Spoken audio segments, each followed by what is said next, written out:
Hello, I'm Steve King, an ex-broadcaster, club DJ and radio executive. And today I'm going to talk about a song that we all associate with celebration. The Swedish pop group ABBA are among the best-selling artists of all time. Their songs celebrate love, life and dance. 28 of them have been top 40 hits in the UK and 9 have reached number 1. Amongst these tracks there is one song that is particularly well loved, especially at our celebrations, not just in the UK but all around the world. It's a firm favourite at weddings, birthdays and anniversaries. In fact, it seems to make an appearance at almost every multi-generational event. If you haven't already guessed, the song I'm talking about is Dancing Queen. Everybody seems to love this song, and this is the story behind it. ABBA were formed in Sweden in 1972, and their members are Björn Ulvaeus, Agneta Folkstad, Benny Andersson and Anna Frid Lyngstad, who is also known as Frida. They arrived at their name by simply taking the first letter from each of their Christian names: Agneta, Björn, Benny and Anna Frid. Unusually, the band also contained 2 married couples. Björn married Agneta in 1971 and Benny married Anna Frid in 1978. Sadly, both marriages broke down, but the group continued to work successfully together. ABBA first came to our attention in 1974 when they won the Eurovision Song Contest with a song called Waterloo. A string of hits followed, including SOS, Mamma Mia and Fernando. But it was their 7th release which became the song that would define their contribution to popular music. Dancing Queen was conceived as a disco track, inspired by the 1974 George McRae hit Rock You Baby, and it was a long time in the making. Composer Benny Andersson is said to have spent 6 months perfecting the instrumental version. When he finally played it through to Anna Frid, she burst into tears, saying she knew straight away it would be a huge hit, and the rest of the band agreed. The original title of the track was Boogaloo.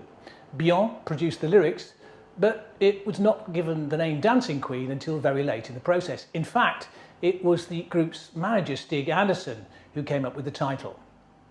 It's 4 minutes long and it has all the hallmarks of a classic. Uplifting lyrics, you can dance, you can jive, having the time of your life, a memorable chorus and a rhythm that makes you want to dance. It's not surprising it was such a big hit. The song tells a story of a 17-year-old girl looking for love on a Friday night at the disco, a girl who comes into her own on the dance floor. Here she is, the Dancing Queen. It's a celebration of the carefree days of youth and a celebration of dance itself. In fact, the song's greatest strength is probably that almost anyone can dance to it without looking stupid. It's guaranteed to fill the dance floor at any event. I know this from personal experience. If you're struggling to get people to dance, play this song. It always works. Dancing Queen was released in the summer of 1976. It reached number 1 in the UK on September the 3rd, and that's where it stayed for 6 weeks. It also reached the top slot in Australia, Canada and New Zealand, and 7 European countries found it at number 1 too, including Sweden. It was the only song from the ABBA catalogue to reach number 1 in America, and it was their biggest hit worldwide. The song's title has been extended by its inclusion in the West End stage musical Mamma Mia and 2 subsequent Mamma Mia films, introducing the track to a whole new generation of fans. In 2015, the work was inducted into the Grammy Hall of Fame. Fittingly, for a song of celebration, the group's first live performance of Dancing Queen in their home country was in August 1976 at a celebration gala in honour of King Carl Gustaf of Sweden and Sylvia Sommerlath, who were to be married the next day. The song also has reportedly received royal approval from our own Queen Elizabeth II. According to DJ Chris Evans, in 2008, when the song was played at a Windsor Castle banquet, Her Majesty is reported to have said, "I always like to get onto the floor when this song comes on because I'm the Queen and I like to dance."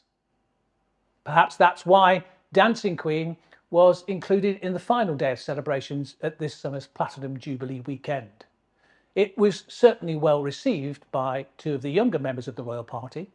8-year-old Mia Tindall and Savannah Phillips, who is 11, were both caught on camera dancing and belting out the words to the song during a performance by the cast of Mamma Mia.